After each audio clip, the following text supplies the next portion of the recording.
છેલ્લી ઘડીએ ઊભા થયેલા કે ઊભા કરેલા એ કોઈ સ્પષ્ટ જવાબ ન હોવા છતાં સુરતે સ્પષ્ટ સંદેશ આપી દીધો છે આમ આદમી પાર્ટીને નામ કે વિવાદો નથી ચાલતા, વાતો નથી ચાલતી, ચૂંટાઈને આવવું ને પછી 5 વર્ષ ન દેખાવું એ જો ભાજપના કોર્પોરેટરને લાગુ પડે તો એ આમ આદમી પાર્ટીના નેતાઓને પણ લાગુ પડે છે ને એટલા જ માટે સુરતથી સ્પષ્ટ સંદેશ સાવરણાની સળીઓ વિખેરાઈ ગઈ અને ક્યાંય ન દેખાઈ આમ આદમી પાર્ટી। નમસ્કાર, આપની સાથે હું દેવાંશી।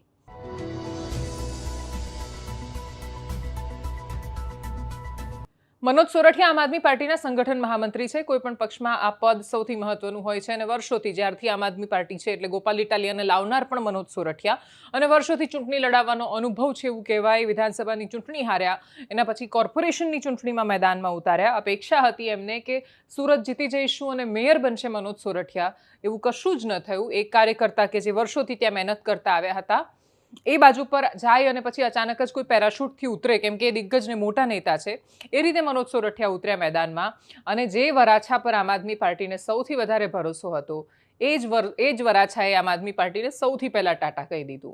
ન પાયલ સાકરિયા જીતી શક્યા, કેમ કે આમ આદમી પાર્ટીમાંથી મેયર કોણ બની શકે? તો કે ભાઈ વિપક્ષી નેતા છે તો સંભવતઃ એ પણ ચહેરો હોઈ શકે। મેયર પદની અતિ આત્મવિશ્વાસ સાથે કરેલી કલ્પનાઓ આમ આદમી પાર્ટી માટે બહુ જ નકારાત્મક સાબિત થઈ છે। સુરતમાં ભારતીય જનતા પાર્ટીએ ભવ્ય વિજય મેળવ્યો।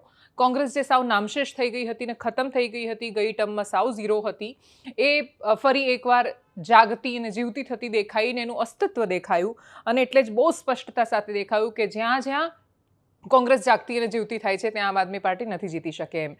સી.આર. પાટીલે પડકાર આપ્યો હતો, 27 બચાવીને બતાવજો। ડેપ્યુટી સીએમ હર્ષ સંઘવી માટે આ બહુ જ મોટી પ્રતિષ્ઠાનો સવાલ હતો, કેમ કે ખબર હતી કે જીતનું શ્રેય મળે કે ન મળે, હાર તો માથા પર આવવાની છે અને એવી હાર આવશે કે ગોપાલ ઇટાલિયા સામે હર્ષ સંઘવી હાર્યા। આ પ્રકારના ટાઇટલ સાથે કોઈ પણ જગ્યાએ સમાચારો તો ચાલવાના છે ને એટલે જ આ બહુ જ મોટી પ્રતિષ્ઠાનો સવાલ હતો। એ પ્રતિષ્ઠા પણ બચી ગઈ। ભારતીય જનતા પાર્ટીએ ફરી એકવાર સંદેશ આપ્યો કે શહેરોમાં તો ભાજપ યથાવત છે, એનો દબદબો યથાવત છે। એન્ટી ઇન્કમ્બન્સી નામનો શબ્દ ભારતીય જનતા પાર્ટીને લાગુ પડવાનો ક્યારનો બંધ થઈ ગયો છે। કોંગ્રેસનો જે સમય હતો કે કોંગ્રેસના નામે કોઈ પણ જીતી જાય, ભારતીય જનતા પાર્ટી હવે એ અવસ્થામાં આવી ગઈ છે। ઉમેદવારો બહુ જ અપવાદરૂપ કિસ્સાઓ સિવાય બહુ મેટર કરતા નથી, મહત્વના નથી અને શહેરોમાં તો સાવ મહત્વના નથી। લોકો કમળને વોટ આપે છે, ઉમેદવારને ઓળખતાય નથી। ઉમેદવારો કદાચ વોટ માંગવા ન નીકળત તો એ બહુ વિશેષ ફરક પડવાનો નહોતો, પણ છતાંય મહેનત કરી છે એવું દેખાય પણ ખરું, એટલે એ સ્થિતિમાં ઉમેદવારો ગયા પણ ખરા। કદાચ મોઢા જોઈને કોઈ ઓળખી જાય, કોઈ પણ બાજુથી કસર ન છોડવી, દરેક બાજુથી 100% પ્રયત્ન કરવો, એ કદાચ ભારતીય જનતા પાર્ટીની ઓળખ છે। નિવેદનો શું આવ્યા, પ્રતિક્રિયાઓ શું આવી, ઉજવણીના દ્રશ્યો શું આવ્યા, કરીએ એના પર નજર। આપણે ગયા વખતના ઇલેક્શનમાં પણ જોયું હશે કે અનેક દાવાઓ વચ્ચે કોંગ્રેસ અને આમ આદમી પાર્ટી ખૂબ જ મોટા મોટા દાવાઓ કરતી હતી, પરંતુ મહાનગરપાલિકાના 8 મહાનગરપાલિકામાં ફક્ત 55 સીટ એમને આખા રાજ્યમાં મળી હતી અને આમ આદમી પાર્ટીને તો ફક્ત 27 સીટ, અને એ પણ માત્ર એક શહેરમાં, સુરત શહેરમાં જ મળી હતી।